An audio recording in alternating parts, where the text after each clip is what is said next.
talking about the Soviet Union, let me talk about it, and I'm doing it deliberately because it's such a taboo subject. I can just think of very, very eminent progressive speakers who cannot get 2 feet into U.S. foreign policy back in the 80s and 90s, and even till today they still do it without mentioning the monstrous Soviet Union, the horrible Soviet Union.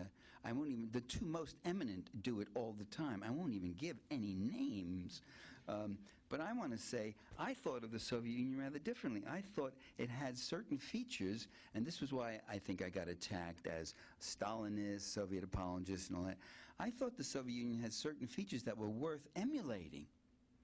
And even after its overthrow, I thought it had certain features that were worth keeping, such as universal health care, free education, affordable housing, and all other such components of what people on the left call the social wage. It's a Marxist term. Well, all of that's gone now. That's been destroyed at great suffering for the population, especially among pensioners and older, more vulnerable people, and among younger people, and among women. Professional women who have to turn to prostitution, the fastest growing profession in the former Soviet Union. All the public capital has been stolen by private swindlers and speculators. Stephen Cohn, very good Sovietologist, wrote that very fine biography on Bukharin. One of the old Bolsheviks who was purged, he says today, he said, that country, Russia today, is living off the corpse of the Soviet capital, of what was once there, and it's doomed. Well, I advocated at that time, and I still do now to historians, that what we should do is look at the Soviet Union, to use another social science term, with what is the term? Object differential appraisal. That you look at it and you think, differential object appraisal. You make a differential object appraisal. You see it not as one monolithic thing, not as a worker's paradise, not as a monstrous hell, but you look at the many different facets and sides, its crimes, its successes, its failures. One thing you can say about communist Russia and communist China is they took hundreds of millions of people, moved from feudal serfdom to a modern society where they had enough to eat and went to school and had literacy. An incredible, hundreds of millions of people, an accomplishment never emulated before or since in human history. And so, can we look at that without sharpening our knives and always having to make your genuflection to the anti-communism? It was and still is forbidden to say anything positive about that system. But apparently, many people in Russia today agree with me. Look at the study done in 2005, just a few years ago, by Richard Pipes, a leading Harvard Sovietologist. I used to call him a leading Harvard anti-Sovietologist. He was one of those guys who led the charge in the Cold War against the imaginary hordes of Marxists who were all over the place. As you know, were taking over America and American academia and all. I don't know what part of Harvard he was teaching in.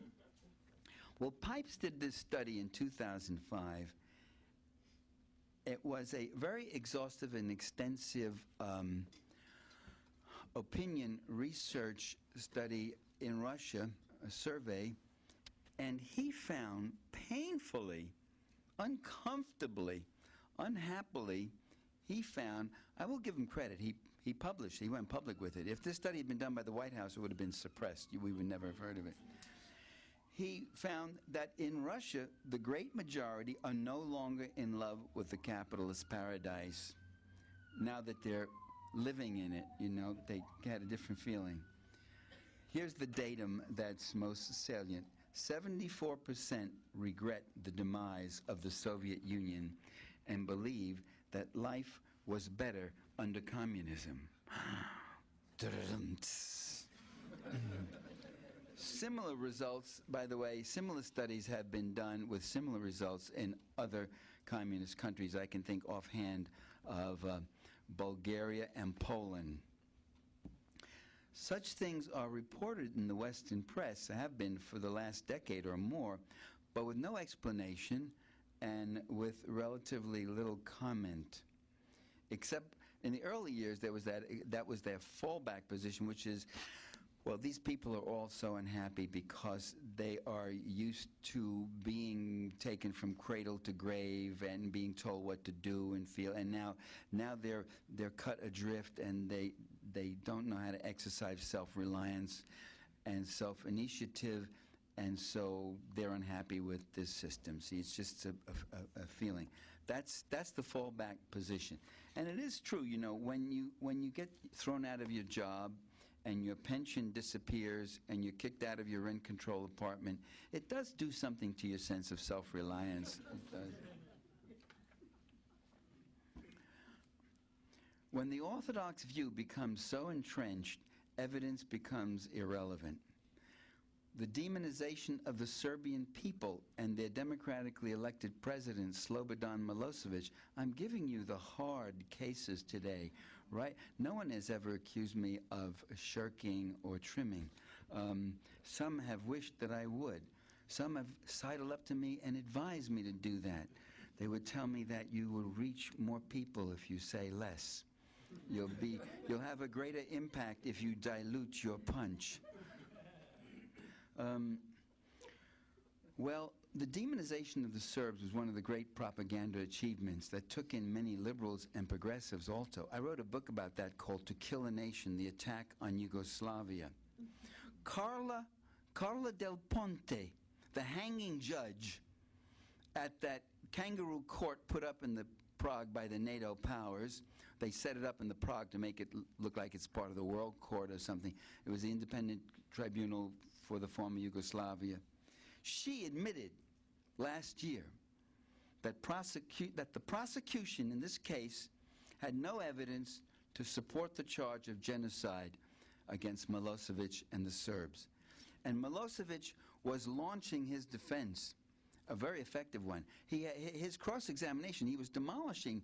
There were people getting up on the stand who were admitting that this is all fabricated, that they weren't there, that they didn't know, that they never saw the atrocity, that they were told they had to do this or they would get deported or blah, blah, blah. Things like that were happening. It was amazing. That's why you never heard any of it in the media.